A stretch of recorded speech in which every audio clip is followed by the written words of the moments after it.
అయినా మళ్ళీ పిలిచి మళ్ళీ ఈరోజు పిలిస్తే మళ్ళా పోయినాం. ఎందుకంటే చట్టాన్ని గౌరవించే వ్యక్తులుగా, న్యాయస్థానాల మీద నమ్మకం ఉన్న వ్యక్తులుగా నువ్వు ఎన్నిసార్లు పిలిస్తే అన్నిసార్లు వస్తా అని చెప్పిన పొద్దున్నుంచి 9 గంటలు ఒకటే క్వశ్చన్, అటు తిప్పి అడుగుడు ఇటు తిప్పి అడుగుడు, తిరుల మరలేసి మరల తిరలేసి అడిగిందే అడిగి నేను కుల్లా చెప్పిన ఇప్పుడే హరీష్ రావు గారు చెప్పినట్టు ఈడికెళ్ళి ఎట్టి పరిస్థితుల్లో ఫార్ములా ఈ రేస్ పోవద్దు అని చెప్పి మొదటి సంవత్సరం విజయవంతంగా నిర్వహించిన తర్వాత రెండో సంవత్సరం కూడా ఈడనే ఉండాలి అని చెప్పి ప్రభుత్వ పరంగా విధానపరమైన నిర్ణయం తీసుకున్నాము.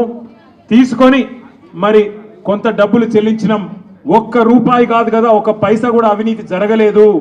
ఈడికెళ్ళి పైస పోయింది అక్కడ ఉన్నది, ఇలా అవినీతి ఎక్కడ ఉంది అనే అవినీతి నిరోధక శాఖ అధికారులను అడిగినాం. సమాధానం లేదు. బెబ్బే ఏంది అంటే ఫైల్ ఇటు పోయిందా, ఇటుకెళ్ళి పోయిందా, నువ్వు కుడి చేపులకి వెళ్ళి ఇచ్చినావా పైసలు, ఎడమ చేపులకి వెళ్ళి ఇచ్చినావా పైసలు అని చెప్పి పనికిమాలిన ప్రశ్నలు తప్ప, చిట్టినాయుడు రాసిచ్చి పంపిన ప్రశ్నలు తప్ప ఏమీ లేదు విషయం. అందుకే నేను మొన్న చెప్పినా మళ్ళీ చెప్తున్నా, ఇది లొట్టపీస్ కేసు, ఈయన ఒక లొట్టపీస్ ముఖ్యమంత్రి.